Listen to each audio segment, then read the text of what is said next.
Welcome to the Swish List Podcast, where we talk all things basketball. Hosted by two brothers, Moses and Roman. Let's get into it. At some point, one of our intros has to be the same as Draymond Green, where he goes, Episode 5. How can we tie this to LeBron James in some way? This is our 18th episode. That's right. We have as many episodes as LeBron James has All-Star appearances. Podcast made just like pretty Draymond. easy to tie stuff to LeBron. Welcome in, everybody. Episode 5 of the Swish List Podcast. I'm Moses. He's Roman. We've got some exciting stuff to talk about today. Let's dive right into it. The Nuggets put the Lakers away. I've been thinking a lot about what a Denver-Miami series looks like, and no one can stop Jokic.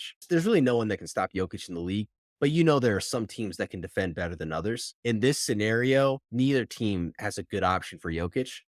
So you know that's going to be a winning matchup. You know that's going to be 32, 10, and 9 right off the bat. Now I'm looking at some of these other players. And if you're Denver, if you get Miami, Bam's undersized, Jokic wins the matchup. But I don't think there's anybody that's stopping Jamal Murray. And there certainly isn't anybody from a height standpoint to truly defend Michael Porter Jr. With all these teams, it seems like they've had the same roster for a few years now. Yeah. The chemistry is there. It's not a matter of are our best players going to show up, but whose role players are going to play better is what I think determines who wins a championship this year. You're going with the classic Shaquille O'Neal. You're looking at the others, and the others are going to determine who wins the championship. Yeah, I think we see Jamal average close to 30. I think we see Jokic average close to 30. Jimmy Butler's going to do his thing every game. Are these role players going to show up? Whoever's role players play better is who wins the series. Let's shift gears a little bit, and let's talk about one of the greatest playoff performers, if not the greatest of all time, Michael Jordan. It's no secret that Michael Jordan has one of the most dominant runs in the history of basketball. And what's amazing about Michael Jordan is the mystique that also follows his career, because there's so many questions around what if Jordan doesn't retire the first time? What if The Last Dance actually wasn't how he chose to go out? To me, it's one of the reasons why it's so hard for people to not put him at number one, is because there's still more that you could expect from a guy like Michael Jordan. And it brings us to an interesting question. Which Chicago Bulls team had a better chance of winning that fourth championship? Jordan's first retirement, that 93-94 Bulls team, do they have a chance to really run it back and beat the Houston Rockets? Because no one wants to talk about that 94-95 year. No one wants to talk about the fact that Jordan actually lost to Shaq and Penny. Or is it the 98-99 Chicago Bulls? Could they have gone all the way and beat that Spurs team and potentially stop the start of that dynasty? If I'm choosing one, it's tough because I want to go with the Spurs one, but it's like Jordan is getting old at that point. The whole roster was getting old and expensive. I'm going to go that one, though, because Houston's looking really good those 2 years. They've got Robert Horry, Kenny. I think that Rockets team is beating the Bulls. Maybe Michael Jordan may have knew that, and that's why he retired the first time, to get away from that team that was getting assembled. But hey, that's my thoughts. But that Spurs team, Scottie Pippen was continuing to be at the highest level in the West on the Trailblazers team that he eventually went to after The Last Dance. But I mean, Mike came back to the game a few years later. So if he three-peated, I think he could have come back. If they keep Phil Jackson as the coach one more year, I think they can beat that young Spurs team. If Scottie's back stays where it needs to, that's probably the conversation in a run like that. What's interesting is during Jordan's first retirement, it's what gave the Bulls the opportunity to rebuild the roster to the point where it was prepared to have Jordan come back. You had to move players like Paxton, and it created space for Steve Kerr. You had to move some of the bigs. Some of those guys weren't there when Jordan came back. That Houston team, Olajuwon, was so established in the league, and it really was his moment. When you look at a Spurs team, the turnaround that they had, the number of wins they were able to accumulate, if there's a team to beat, if there's any way you can take advantage of a team that may not have it mentally yet, I don't think the Spurs knew that they had arrived in the same way that Houston had established themselves in making that run and making it to the finals. So from a mentality standpoint, it's got to be San Antonio. From a roster standpoint, it's probably San Antonio. The fact that we don't have answers for this is crazy. He's 6 for 6, but there's about 12 other years of his career where he didn't win. Nope. And he let other people win because he simply didn't play in the league. And That I don't definitely know. helps. He did not have the mental fortitude to stick it out when he was at his most dominant. And we don't knock him for it. It's honestly pretty crazy to me. That may be the only reason why people take Kobe's mentality over Jordan, is because there was a point where Jordan had to walk away. He walked away from the game twice. Twice. 3 times. So help us understand what you would do. Who would you choose? If you're listening to this podcast right now, we're curious. We want to know what team had a better chance of winning that 4th ring? Jordan's first three-peat Bulls or his second? We got some interesting news coming from LeBron where he hinted towards retirement.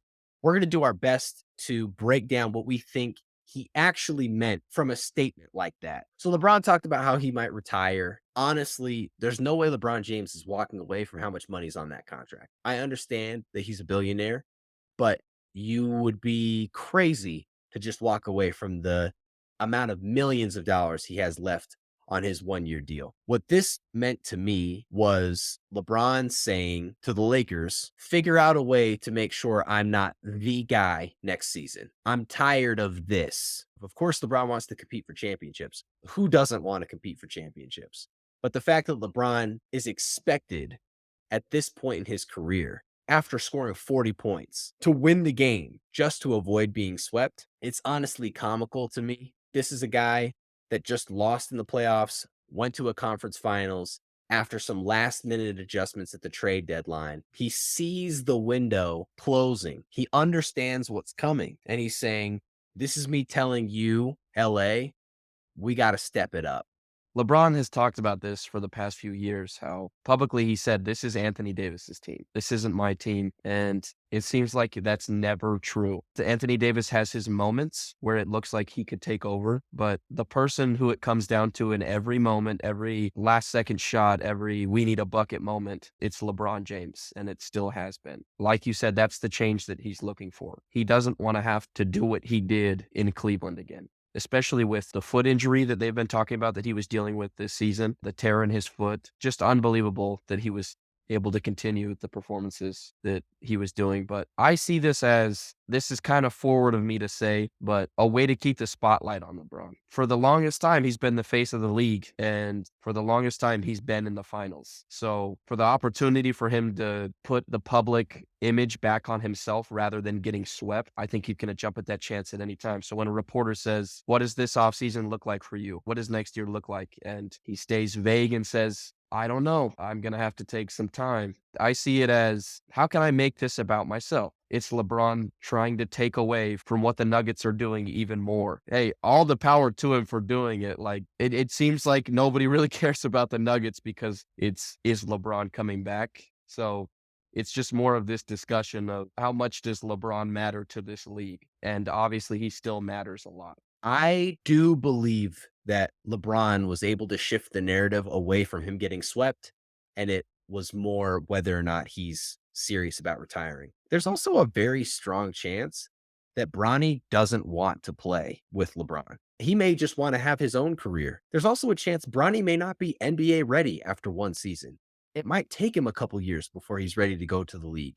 Does LeBron really want to play that long?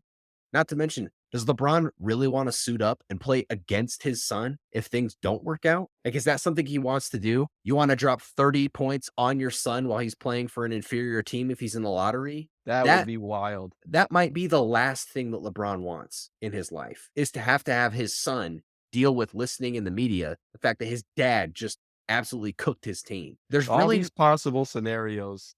What could happen is crazy, but yeah, I think that's the least likely scenario that LeBron would want to happen. Yes, and I could totally see Bronny being like, I want to do this myself. Maybe as a kid, he said, oh, it'd be cool to play with my dad. Sure. Maybe Bronny wants to be a star in his own right, and that's fine. At this point, however you feel about LeBron James today, is it really going to change if he wins one more championship?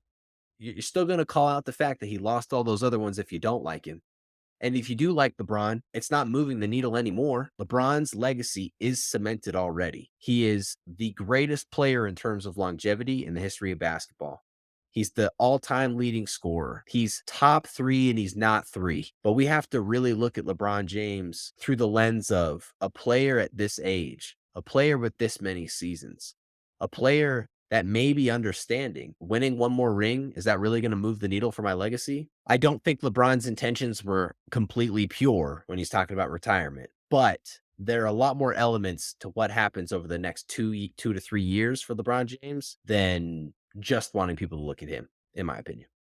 There's no better segue from talking about the Lakers than to talk about the number 1 referee for the Boston Celtics.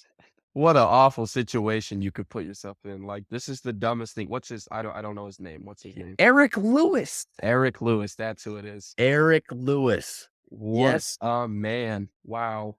Already dealing with all the stuff that has come up in the past with him possibly being his family being Celtics fan. Like, Yep. the The Celtics missed have the call. highest winning percentage when he's refereeing. The missed call and LeBron James getting slapped on the arm, right? All these things exist. Here's the best part, man.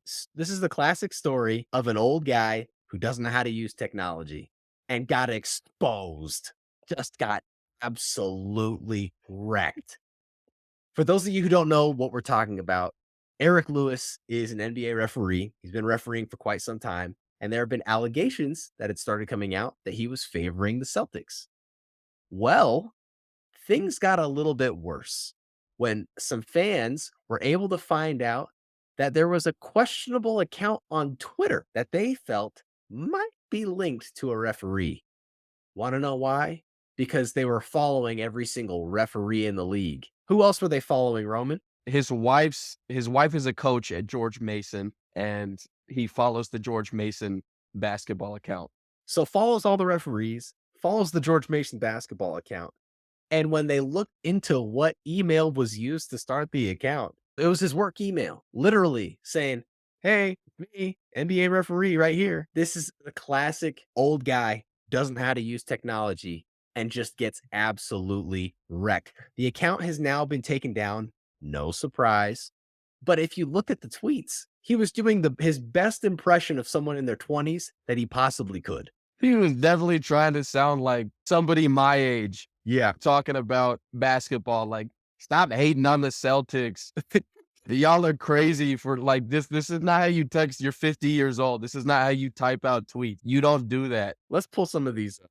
He was like, stop hating because the Celtics are winning or something like that. Yes. And at that point, Yes. it was evident that his favoritism was showing up. And anytime anything was discussed about a referee, guess who was commenting? Blair Cliff.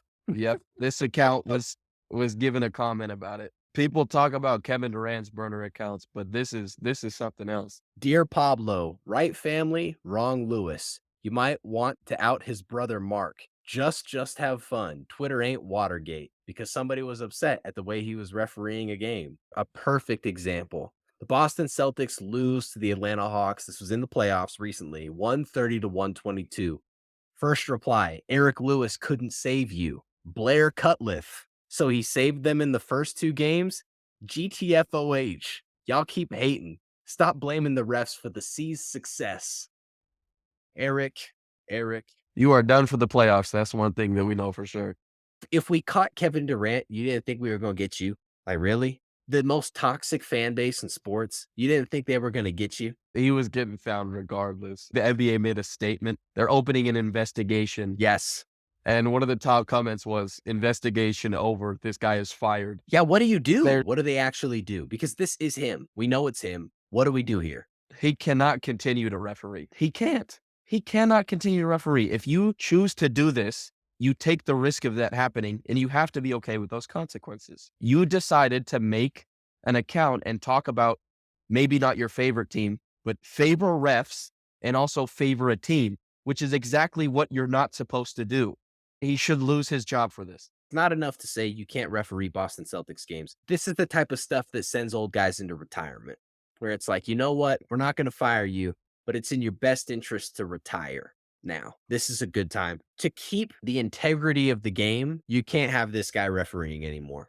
he's emotional enough to set up a burner account to go at people that are quote unquote heckling him, right? So if he can be swayed that much, what's he doing on the court? When you look at the win percentage, you already know that the Celtics have the highest winning percentage when he's refereeing. The data's already there to support it. I agree with you.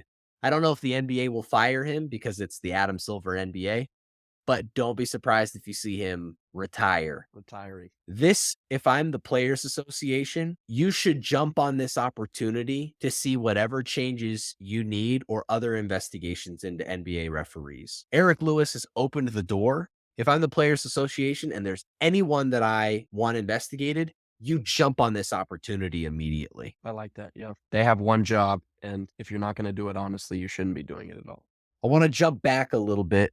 Roman, you're going to understand this more than anybody. So I want to talk to you first. A lot of times when you watch these big games and when you see star players get into foul trouble early, you may see guys get 3 fouls in the first half, immediately get pulled, get that 4th foul early in the 3rd quarter. And then when you check the box score at the end of the game, somehow that player still only has 4 fouls. So the question becomes, was he passive on defense? Did the other team not attack him the way that they were supposed to? I think a lot of people normally point the finger and say, why wouldn't you go with that guy? He's got 4 fouls already. Get him out of the game. That's the logical thing to do. We saw this happen with the Boston Celtics in game 6. It's not the first time we've heard this. Take me to that moment. What are coaches actually saying? So usually it's a player gets the foul. They come out of the game with a 4th foul. They have a meeting with some of the coaching staff, not really a meeting, but it's a sideline conversation of you can't get another foul. And in this situation, Jaylen Brown got that 5th foul, but you can't take Jaylen Brown out of the game. It's Jaylen Brown. He's one of the better offensive players in the league right now. 3rd team All NBA. So the solution is to basically take him out of every possible defensive situation. And Joe Mazzulla did a great job of this. After so many games, like you said, fans will say, why didn't they just attack the guy with 5 fouls? And most of the time, it's because the coach didn't allow the team to attack the guy with 5 fouls. We saw this basically on every possession that Jaylen Brown was on defense. They would set sort of a down screen to get Jaylen Brown to come up and be involved with a pick and roll of some sort, or just be involved in the Heat's offense. Just be defending somebody with the ball or somebody close to the ball. But every single time, Jaylen Brown and his teammates knew to communicate, hey, keep me in either the opposite corner or the corner where the ball isn't. We need to keep me away from the ball right now because I need to stay in this game. So many reads happened that won't show up. Perfect example is Jaylen Brown gets switched onto Bam Adebayo in the post late in the 4th.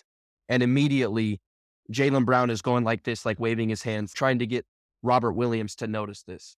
And immediately Robert notices, and it's just a quick little switch that they make to get him away from Bam so that he doesn't get attacked and he stays in the corner. Things like these don't get noticed by anybody, but it's something that the coach did and that the players worked out that ends up working perfectly, and why we see so many of these games end with a player having 4 fouls or 5 fouls because the coach basically took them out of the defensive strategy. It's one of the best ways for me to recognize great defense is to see exactly what you said. When a team is such a cohesive unit that they understand when they need to make the micro switches away from the play to be able to get the most advantageous matchup for them defensively. With that being said, I think Golden State is one of the best teams at doing that actually on the ball, at being able to make sure that you do not get the switch that you're looking for in the pick and roll. If you go back and you watch games that Golden State plays, when they show up defensively, especially when Draymond's in the action, even when it's Wiggins, a lot of times they're trying to get Steph Curry. The Warriors do a great job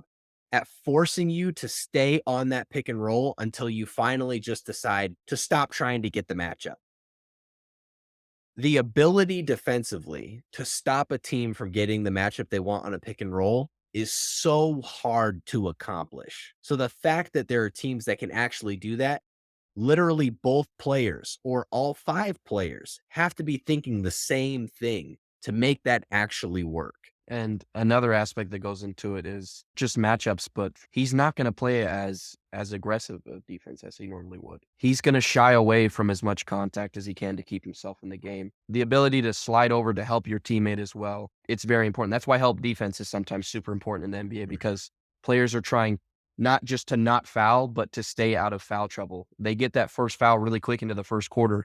you better make sure you don't get that second foul. So a lot of times you see guys shy away from trying to swipe down on a ball, trying to block a ball, maybe stepping into a player, taking a charge, getting a first foul, even a second foul sometimes changes a player's mentality on defense. Yeah, great point. It's going to be really fun this offseason to look at the dynamics of rosters as they're bringing in new players, as they're starting to move different pieces because of changes that the NBA is making with the CBA and how many max contracts you can have, etc. There may not be a more talked about and controversial role player going into next season than Russell Westbrook. And what do the Clippers actually do with a guy like Russ? Before we get into this, what people have to understand is the Russell Westbrook that you saw in the playoffs is not the Russell Westbrook that you're going to see next year. That's not the Russell Westbrook you'd seen with the Clippers. The reason why his numbers were so dominant was because Kawhi Leonard and Paul George were not playing. In an NBA game, even if you're not a good team, there's a certain number of possessions that you're going to have in that game, period. Someone will take a shot in those possessions. And on bad teams, you have guys that step up.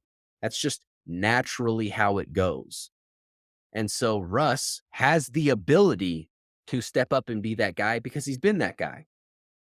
You're not going to get that from Terrence Mann. You're not getting that from Nick Batum. The player that was going to give you that one mentality, that I'm the guy mentality, is Russell Westbrook.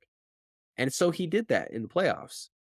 But next season is not this playoff run. What do you think the Clippers actually do with Russell Westbrook? Would you bring him back? So with Russ, we've seen this in the last few years. He's kind of jumping from team to team. He had his little stint with the Rockets. He had his thing with the Wizards, and then he had his thing with the Lakers. And with all of them, it seemed like it started so well. His first few months there, possibly with some of them, his first year there, it looked good. It was looking like Russ is still one of the great point guards in the league. But slowly it turns into this narrative that we see from Russ that he takes bad shots, he turns the ball over a lot, and he's a very selfish player. He's stat padding is what a lot of people say. Oftentimes it leads the team to either try and trade him or they don't re-sign him. This is the same type of thing that we see with the Clippers. The Clippers get proactive about it. He had his great few games with them leading up to the playoffs and in the playoffs, but it seems like the same thing is going to happen. It's going to be great at first, and it's just going to drop off because he's playing with Kawhi Leonard and Paul George, and the Clippers are not stepping down on those two being their main players. Obviously, it didn't work with him playing with Anthony Davis and LeBron James. I don't see Russ trying to take a similar role of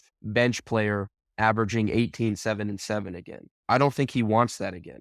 I think Russ still thinks he can be that guy for a team. And if he's playing with Paul George and Kawhi, it's going to be the same type of thing for him. The Clippers don't want that. And I don't think Russ wants that either. The Clippers really don't have a true point guard. That's one of the things that's hurt them over the last few years. Reggie Jackson was a good option, but wasn't a true point guard. Same thing with Russ. He's a ball dominant player, but you're playing with two guys that also need the ball in their hands. And Kawhi is not exactly an off ball player. He's very much so more of a ball dominant scorer. And Paul George is very similar. He's more versatile than Kawhi, but he's a ball in his hands kind of guy. You know, Kawhi and PG normally go back and forth. With Russ, his playoff run might be the worst thing for the Clippers because it's going to be that much harder to sign into a contract or to get him for reasonable money. A lot of this comes down to what dollar amount is he looking for? Because if he's willing to take a reduced salary, you may be able to have that conversation.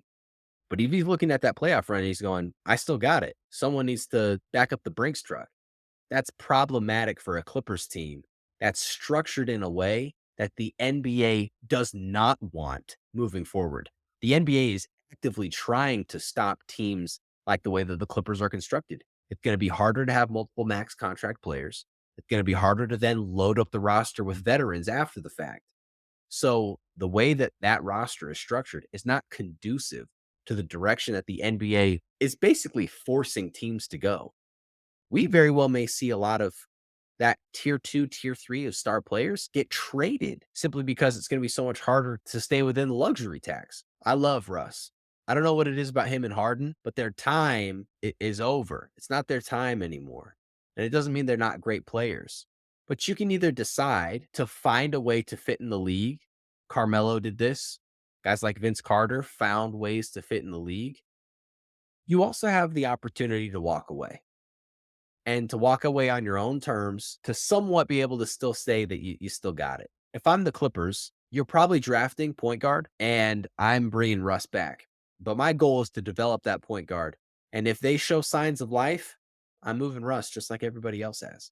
Russ and James Harden potentially retiring. It's just wild to me that that era of basketball coming to an end. This feels like the first time in my life where I question what's the NBA going to do next? Do they have enough to support themselves moving forward?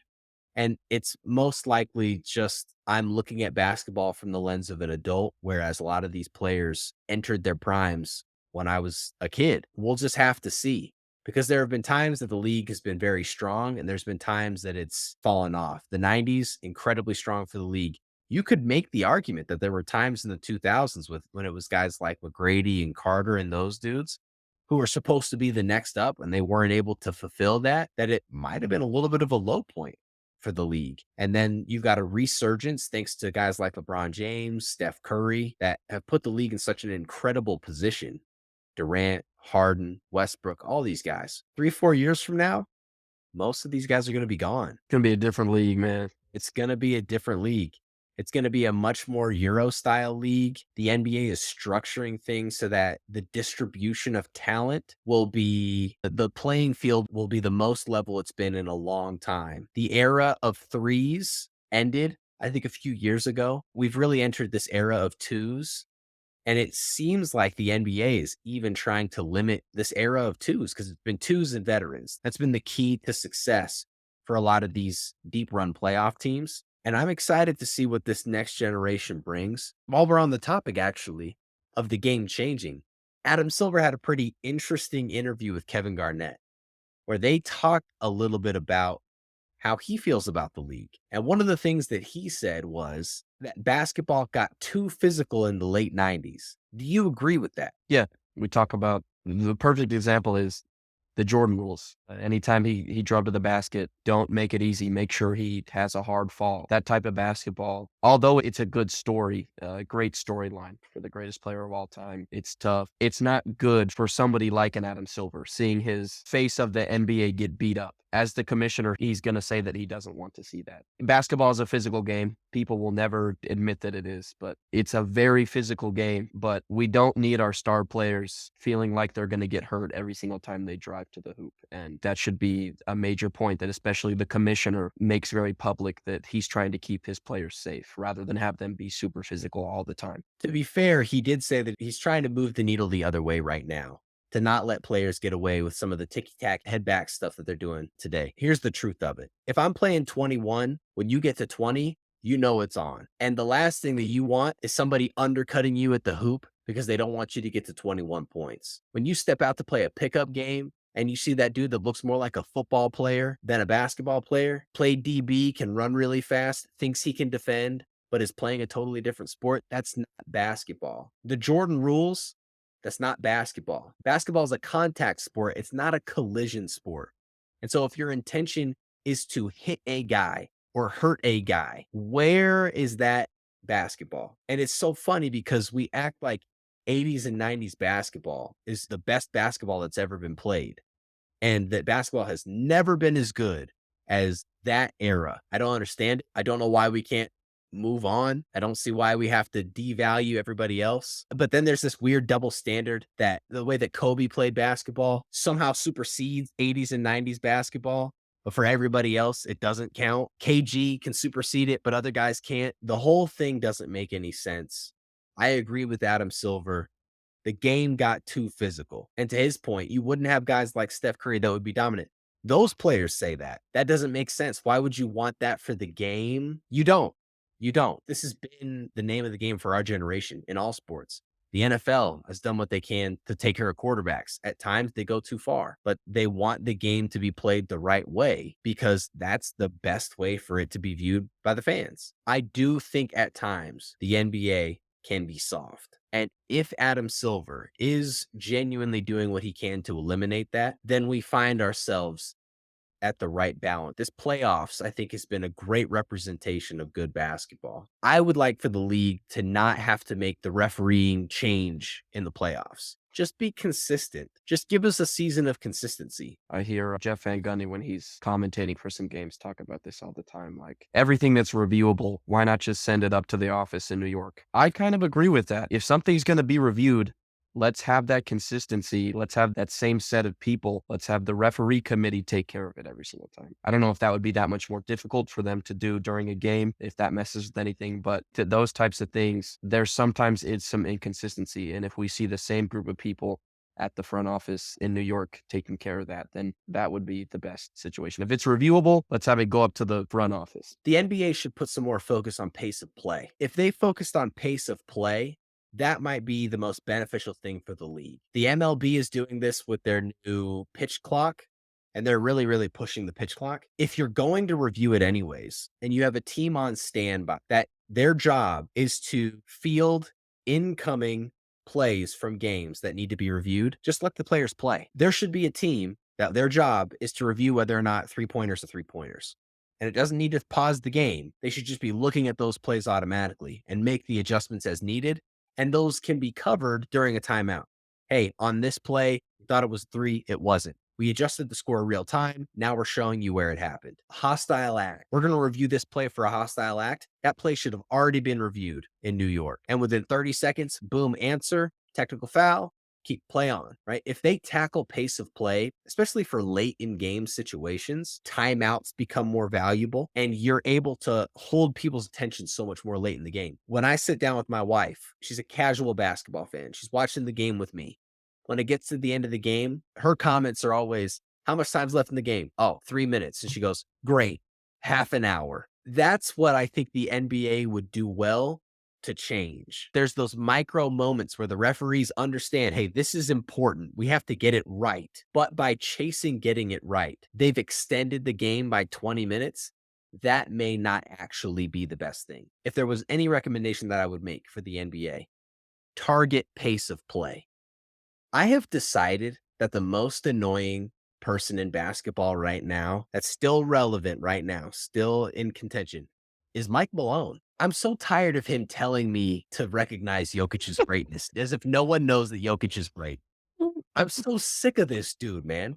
Like, every time I see him, he's like, you guys don't respect us enough. Do you not see Jokic? I'm like, yes, dude. That's literally all we're talking about. We gave him 2 MVPs. All we're talking about is this. He literally was like, have we come up with a name for his jump shot yet? What? His jump shot? I'm sorry. Jokic is a great player. He's not Kareem. He I'm does sorry. keep talking about these post-game interviews are just him being like, I want my team to get their respect. I'm so sick of them being disrespected. Like, hey, dude, like you didn't win a championship yet. Like, yeah, you beat the Lakers, and yeah, we were talking about the Lakers, but let's hold off on the narrative talk right now. Also, if we're 1%. talking about LeBron James, talking about retirement, guess what? We have the whole finals to talk about the Denver Nuggets, but LeBron's not going to be relevant to discuss during the finals. So that's the time to talk about it because he just got eliminated.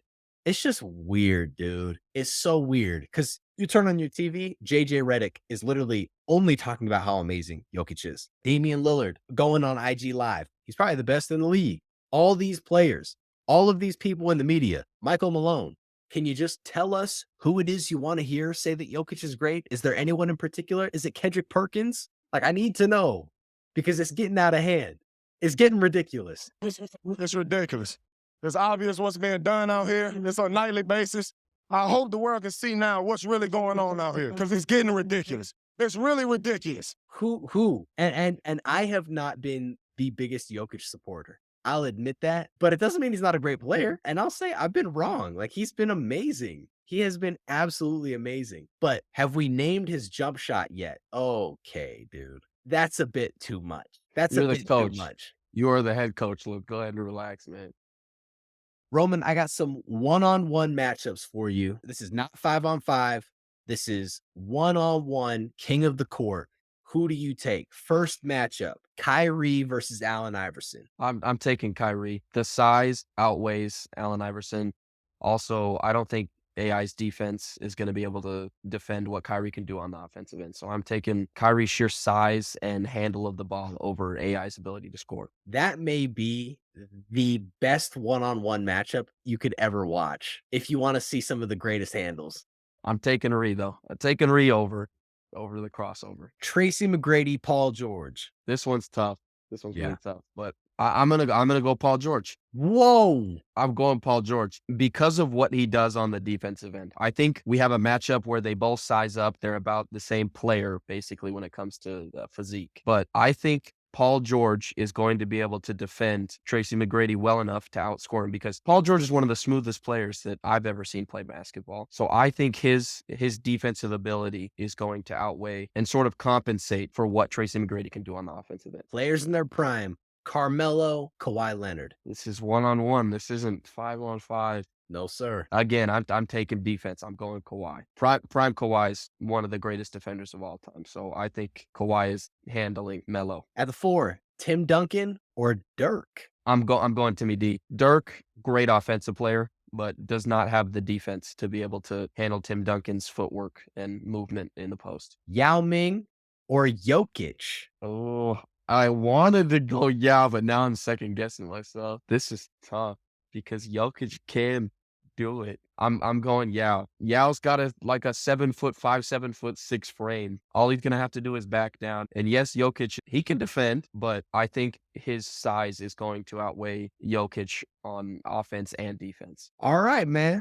That's pretty intense. Y'all gonna have to let me know what you feel, how you feel about this in the comment section. What are you switching? Are you switching any of them? I'm taking T-Mac over Paul George. Call me biased if you want to. T-Mac's one of my favorite players all time, so I got to go with my guy. Melo and Kawhi, I just think about how many guys said that Melo was so hard to guard, like the hardest guy for them to guard because he's just such a bull. If there's one I'm questioning, I don't know if I'm taking Melo, but I'm thinking a little bit longer on that one. Just those two.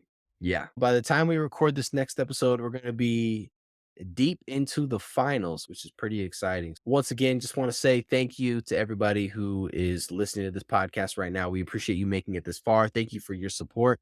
If you haven't already, please like and subscribe to our channels. We're on all major platforms. Click the button if you haven't. Send this podcast to somebody. And better yet, we want to know what you think about the game of basketball. If you've got topics you want us to discuss, questions about the game, bring them here. Send them to us. We'll break it down. And even though, guys with 5 followers on Instagram ask us, why do we have a podcast? It's because we can. It's because we can. It's because we can. You're free to make your own as well. And we will. We will not stop here. We will see you next week. Thank you for listening to this week's episode of the Swish List Podcast. Catch us on social, and we'll see you next week.